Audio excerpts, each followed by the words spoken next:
ॐ शुक्लाम्बरधरं विष्णुं शशिवर्णं चतुर्भुजं प्रसन्नवदनं ध्यायेत् सर्वविघ्नोपशान्तये। सरस्वती नमस्तुभ्यं वरदे कामरूपिणि विद्यारम्भं करिष्यामि सिद्धिर्भवतु मे सदा। येनाक्षरसमाम्न्यायम् अधिगम्य महेश्वरात् कृत्स्नं व्याकरणं प्रोक्तं तस्मै पाणिनये नमः। वाक्यकारं वररुचिं भाष्यकारं पतञ्जलिं पाणिनिं सूत्रकारं च प्रणतोऽस्मि मुनित्रयम्। वागर्थाविव सम्पृक्तौ वागर्थः प्रतिपत्तये जगतः पितरौ वन्दे पार्वती परमेश्वरौ। ॐ शान्ति शान्ति शान्तिः। हरिः ॐ श्री गुरुभ्यो नमः। हरिः ॐ। Namaste everyone. Welcome to our class. So I'll share my screen with you. So I have some Visarga Sandhi up on the board and get our brain started. And so this is, I was too nice by giving the chart. We should not need the chart, ideally, right? I know some of us will still need the chart. That's okay. But we should keep doing this practice until we no longer need that chart, right? This is, right, we want to be able to look at a Vedanta text and see where the sandhis were so we can break the sandhis. So this is, we want to make that practice, we want to keep doing that practice so we can do it naturally when we see verses. Okay, so here, I won't go through all of them. How about I'll do a few of them. So for example, we start with number 2. Janaha jivanti, right? So we have visarga preceded by akara, followed by ja, right? Ja is a soft consonant. So if you're looking at this chart, I don't know if you can see the chart, it's quite small on the screen, but anything that follows an a except for hard consonants, the visarga drops, right? So jana jivanti it becomes.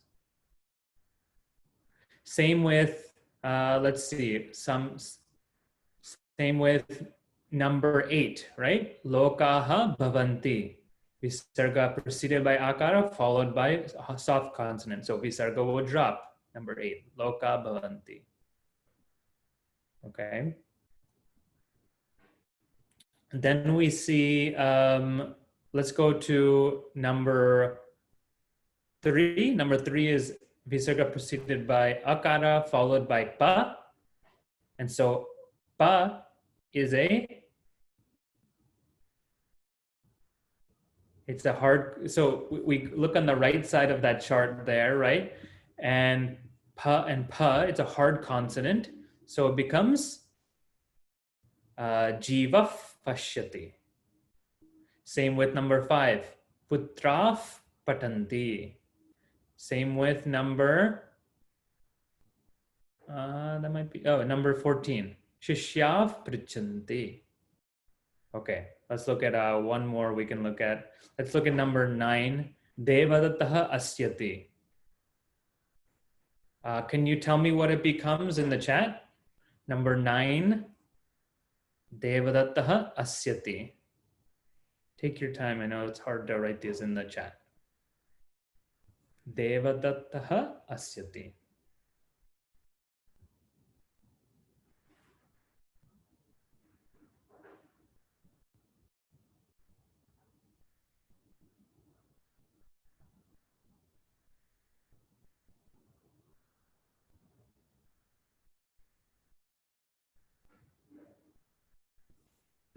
Okay, I see some things coming in the chat. So it's, yeah, looking good so far.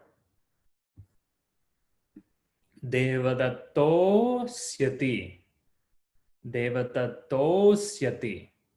Okay, so that first akara and second akara, they all become one O. So devadattōsyati. Like shivaha, aham becomes shivoham. Okay, so we've seen all of this. We'll continue from here. Yeah, Harprasadji, go ahead. You have a question? Can you please do the first one? Purusho namataha. Purusho namataha. So you want to think about what is purusho? Oh, right? Yep. So it's purusha śabdha akaranta pullinga, just like Rama. So like Ramha, Ramo. So it's 1, 2. There's no visarga that needs to be there. Yeah, okay. Yeah, so that was a little bit of a trick. Okay. So the visarga comes, no, tell me once again why there is no visarga? Because purusho is 1, 2. Yeah. Pratama vibhakti, dvivachana. Dvivachana. So there's no visarga, right? It's just purusho. Okay. Yeah. Okay. So let's get off the visarga sandhi train here. We'll actually, we usually stick with Sandhi. I'm going to switch to the book 1. We've been neglecting our book 1 for a little bit of time. I've been sticking with the Sandhi. So let's go all the way to jñāna śabdha. So this is on page, so if you have book 1, it's also, it's page 99 of book 1. Looks like this. If you don't have the book, it's same on the screen. Okay, so this is our first word that we're seeing in napumsaka linga. Okay, so you want to repeat after me? Napumsaka lingaha. Okay, so napumsaka linga, so it means napumsaka is neuter, linga is gender. So this is neuter gender, right? Masculine, neuter, and feminine are the 3 genders that we have. A lot of the Romance languages like Spanish, for example, only have masculine and feminine, but in Sanskritam, we have the neuter also, right? So this is jnana śabdha. When you study, usually, in most textbooks, you see phalam as the example, as the one that they give. Phalam, phale, phalani. But here, because we're Vedanta students, we made it jnanam, right? We want to make it more relevant words, okay? So jnana means knowledge, as we know, right? And so the first 2 vibhaktis are different for the śabdha. The rest decline just like Rama śabdha. Rama śabdavat, okay? Just like Rama śabdha. Okay, so the first 2, you repeat after me, okay? Jnanam, jnane, jnanani. Again, ready? Jnanam, jnane, jnanani. Jnanam, jnane, jnanani. Okay, so first whole case and second whole case repeat itself. So they're the same. First case, pratama vibhakti and dvitiya vibhakti are the same. So jnanam, jnane, jnanani, jnanam, jnane, jnanani. Okay, and the tune doesn't matter. You can sing it however you want. Okay. So there was a question, we already saw this, I know we saw this, but there was a question about how do you know whether it's first case or second case? You have to see the context, right? That's the only way we'll really know. Okay, let's look through 3rd through 7th, okay? So jnanena, you can say it with me. Jnanabhyam, jnanaihi, jnanaya, jnanabhyam, jnanebhyah. You can close your eyes if you know it. Jnanat, jnanabhyam, jnanebhyah, right? 6th, jnanasya, jnanayoho, jnananam. 7, jnane, jnanayoho, jnaneshu. He, jnana, he jnane, he jnanani, because it's just like the first case, okay? So if we learned Rama Shabda well, then we should have third through seventh already set. Okay, that's why we spend a lot of time with Rama Shabda. Now let's do some practice. So, really we want to look at this vocabulary, but for the sake of time, let me just share with my iPad 1 second, okay?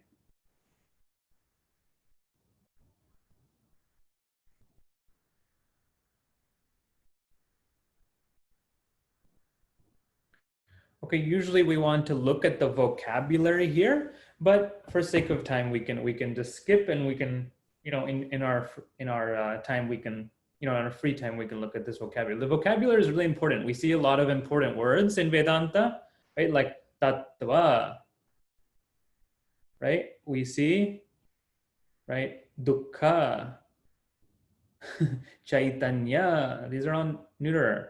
Indriya, we'll talk about Indriya today. Karana, Karya. All these words that we see very commonly in Vedanta, a lot of them are neuter gender, right? Okay, Vairagya, Sharira, Shastra. So one would be Shastram. Okay. Let's do an exercise. So if you want to flip to the back of your book, let me pull this up. This is exercise number 19, all the way in the back of your book. So this is page, let me tell you, this is page,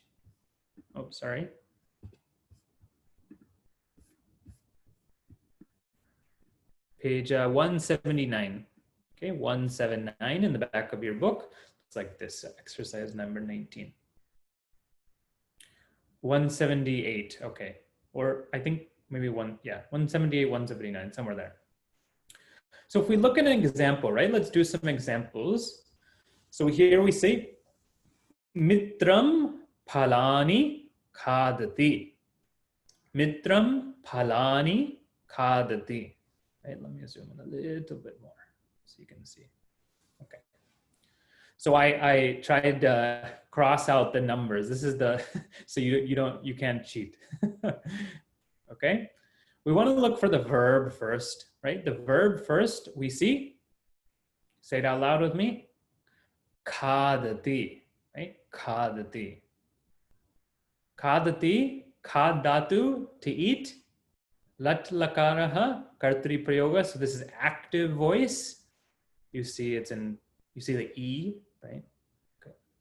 It's prathama purusha ekavachanam. So it's third person singular. So so this verb is pointing to a person, thing, right? A person or a thing. And it's singular, okay?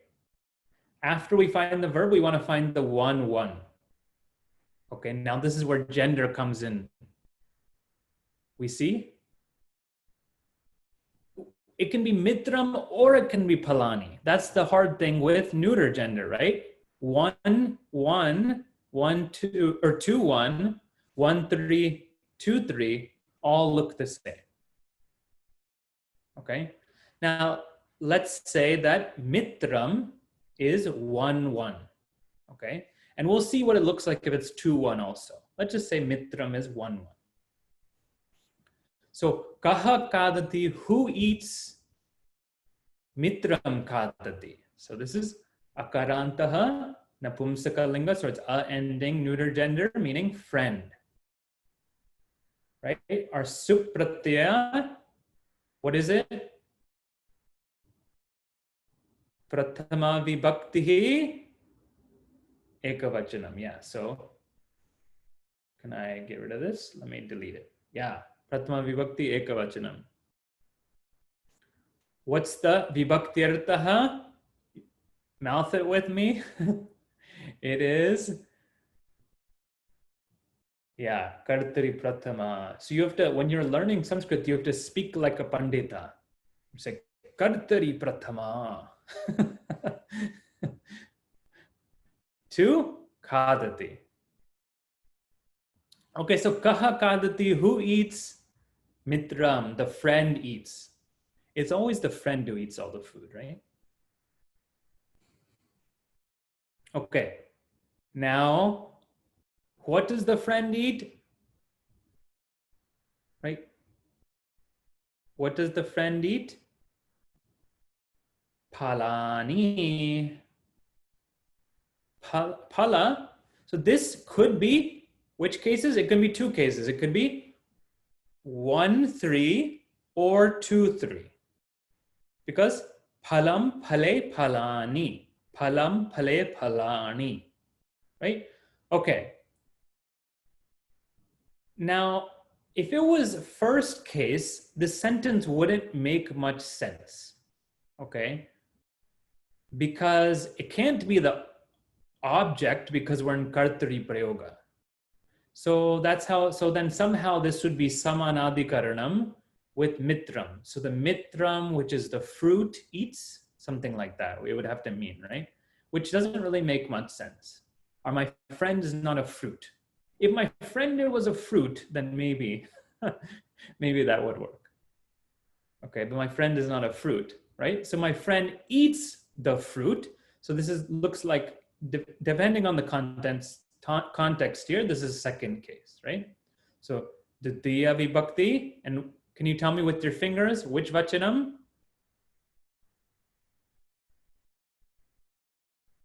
Ekavachanam? No. Okay, Bahu Vachanam, yeah. This is Phalam Phale Phalani.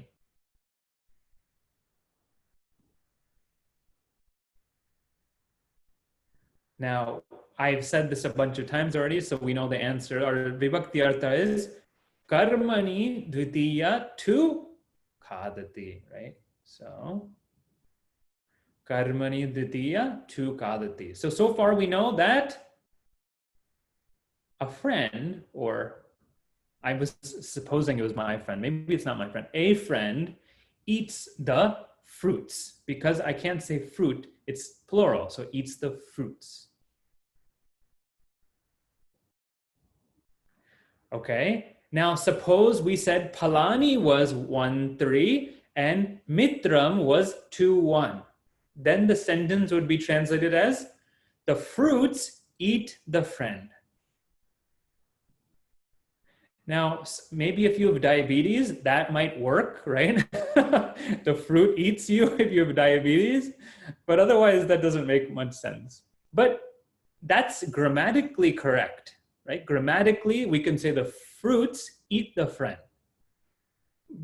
You know, so it just depends on the intention of the speaker, right? In Sanskrit, that's called vivaksha. Vivaksha is the intention of the speaker. So depending on the intention of the speaker, we can look at this. We can get the answers.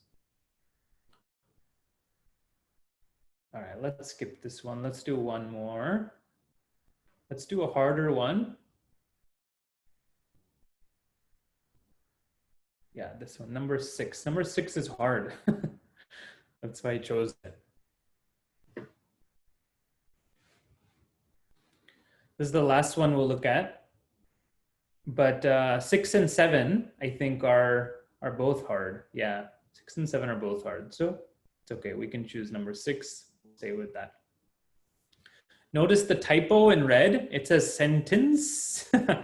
Yeah, it's supposed to be sentence. There's a typo there. Okay. Verb. Pick up the verb. Grab your hand. Which is the verb? Shastra? No. Right? Vakya? No. Jnana? No. Prapyate. Prapyate is our verb. Okay, now this is a bit funny. Is it prap dhatu? Well, there's no such thing as prap dhatu. So this is something just to know. So ap dhatu, meaning, so 5p to pervade. Then we use pra upasarga. Upasarga means prefix, right? So I add that prefix pra plus ap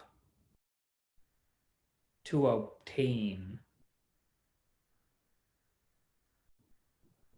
Okay.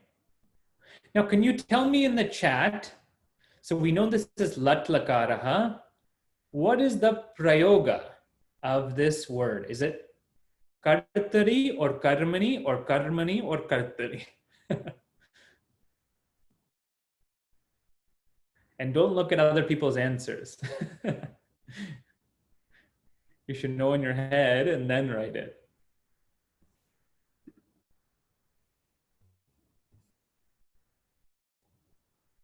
Okay, I see. Urmilaji, Rupaji, Harbasaji. Yep, looking good.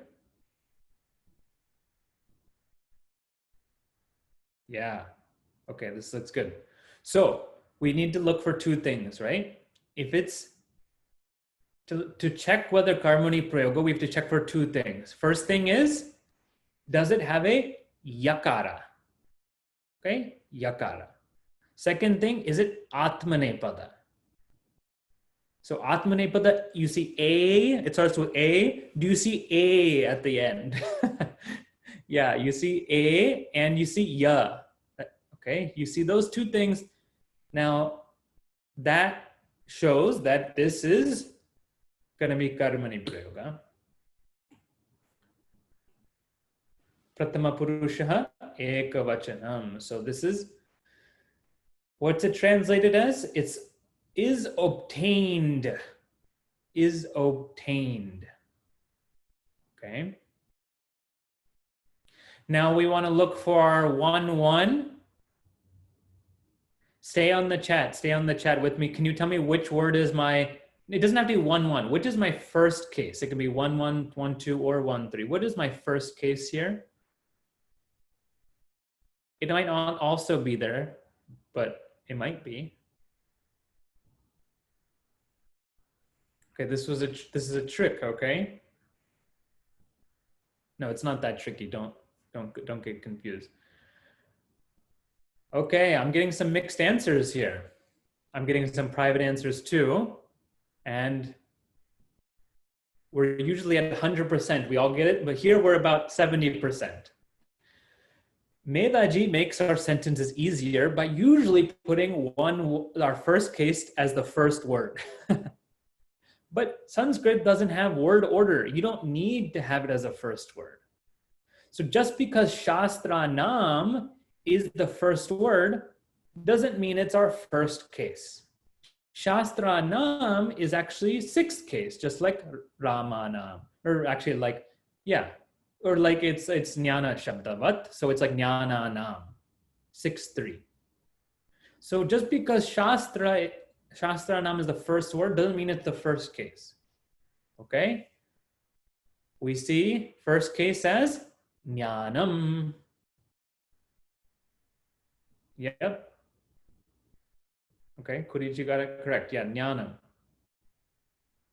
Jnanam is going to be my first case.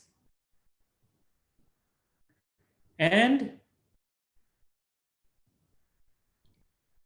you don't have to do it right away, but I like to go in that order, right? So let's go for jnanam. Jnana means knowledge, right? Jnana śabdha, akaranta napumsakalinga, jnana śabdha. It's that prathama vibhakti ekavachanam. What's my vibhakti artha? It's sorry, no. Is it kartari prathama? No, because we're in karmani prayoga. So it's karmani prathama tu prapyate. So what's the translation so far? Something is obtained. What is obtained? Knowledge is obtained. Okay, so, oh, I don't want to. So knowledge is obtained. That's what we know so far. Okay, so knowledge is obtained. Now let's go right to left. That's usually how we do this, right? Right to left. Let's start with vakyebhyaha, and then we'll go to Shastranam. Notice how Medaji did in a different order. It doesn't necessarily matter, but this is how we practice. So let's stay with that, okay? Vakyebhyaha. Vakya is my pratipadikam, right? Two things in a noun, pratipadikam and sutpratyaya. Pratipadika, vakya shabda, akaranta napumsaka linga, meaning sentence, with the C, not with an S.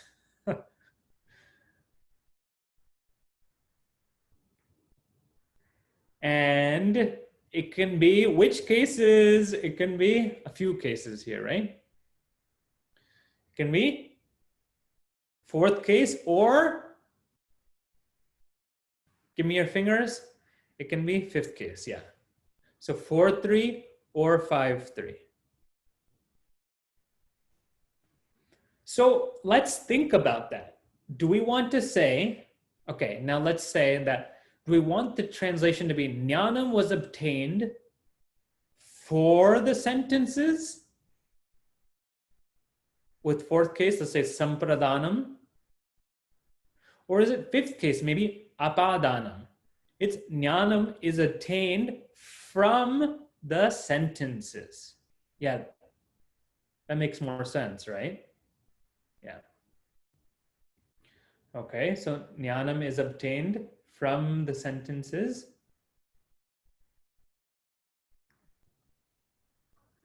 Sentences of what?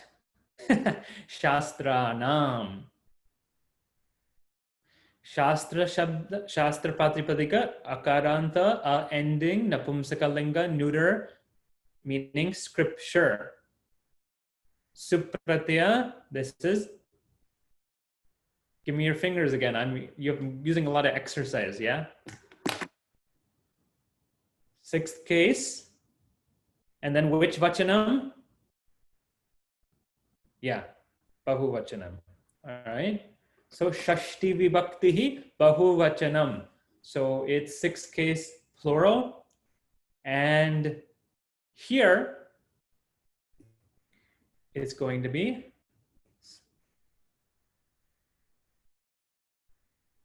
sixth case is often connected to, it doesn't always have to be this, right? But we know that it's the sentence like of the Shastra, right? So what is that called? That's called, think of your family members. They're your sambandhis, right? So the relationship. So sambandhe shashti tu vakyebhyaha. Okay, now let's translate as we were going, right? Jnanam prapyate. Knowledge is obtained. Obtained from what? From the sentences. Sentences of what? Sentences of Shastra.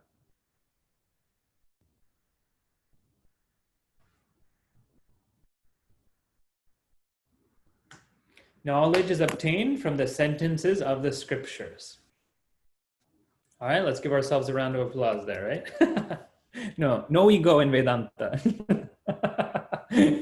No, I'm just kidding. Pat yourself on the back. These are hard sentences. Number 7 is also kind of a funny sentence, but we don't have so much time. I want to introduce a little bit of Sandhi. I'm trying to decide. Okay, instead of going to this, let's go to Sandhi. Let's go to Sandhi. I'll just start introducing the Sandhi, and so we can pick up there from next time. So the homework is to finish this Akaranta Napumsakalinga, this exercise. So this is exercise number 19. You have the answer guide, right? I've emailed that to you. If you don't have the answer guide, you can email me and I'll send it to you. So you can check your answers as you go along. But try to be independent, right? Try to make yourself struggle a little bit and then check it. Okay, exercise number 19. I'm going to switch over some screens. So we're going to look at Sandhi book.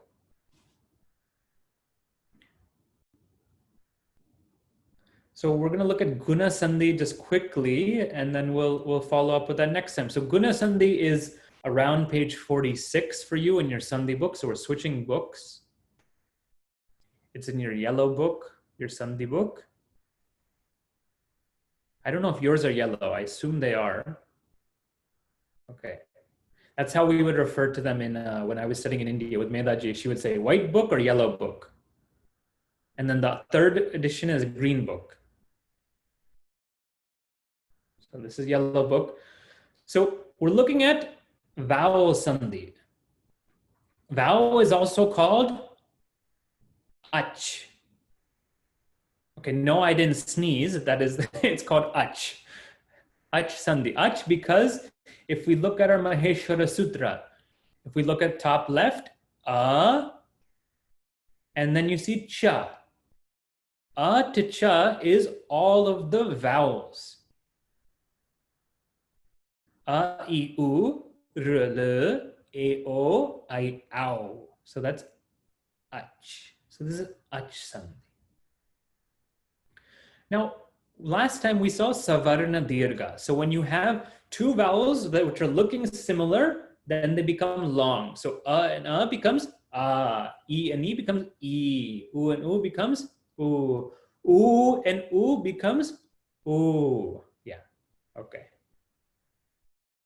This is like a speed Sanskrit. All right, guṇa-sandhiḥ. So guna, let's look at this first. Guna is a name for 3 letters. Now, I know it's already in your book, but you really want to highlight these 3 letters. Circle them, write them somewhere else. These 3 letters are the key to know, just in general, but also to help us with guṇa-sandhiḥ. A, O. So when I say guna, you have to think A, O.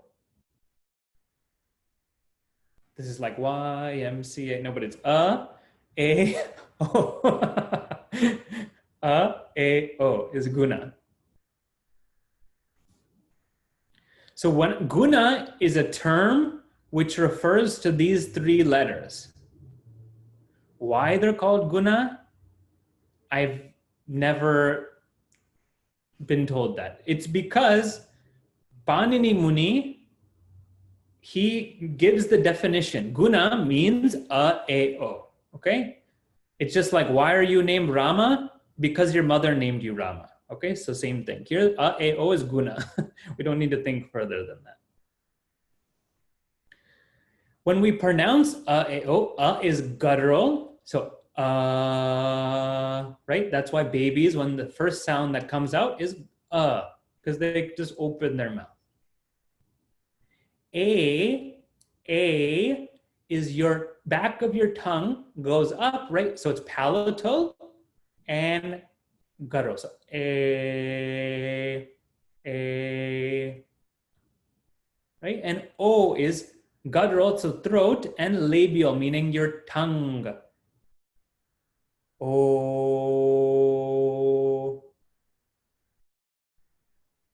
Okay. So when I have avarna, okay, avarna means any akara. So it can be, it can be any So it's a or a. It can be long, short or long.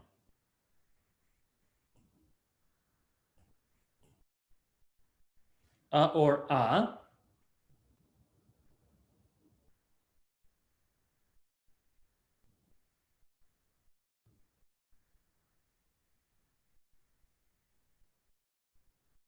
And when it's followed by ach. Now here it says any vowel. It's not really any vowel, so I'll tell you what that means, and I'll show you what we're talking about. Then those 2 get replaced by guna. When we say ach, technically it is all vowels, but there is there's an exception to the rule. So really it's 3 letters.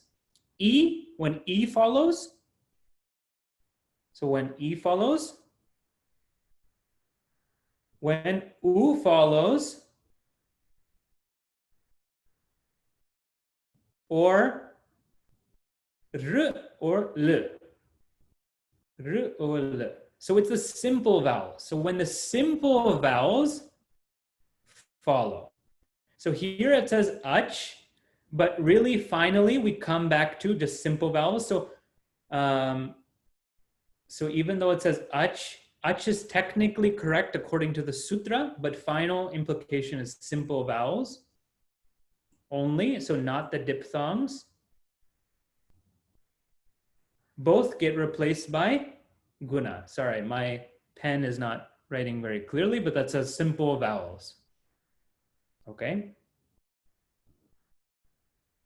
Then both get replaced by guna. Okay, we'll pick up with this in our next class. We'll see some examples and we'll make this more clear. Okay? Om Shanti Shanti Shanti Harihi Om Shri Gurubhyo Namaha Harihi Om.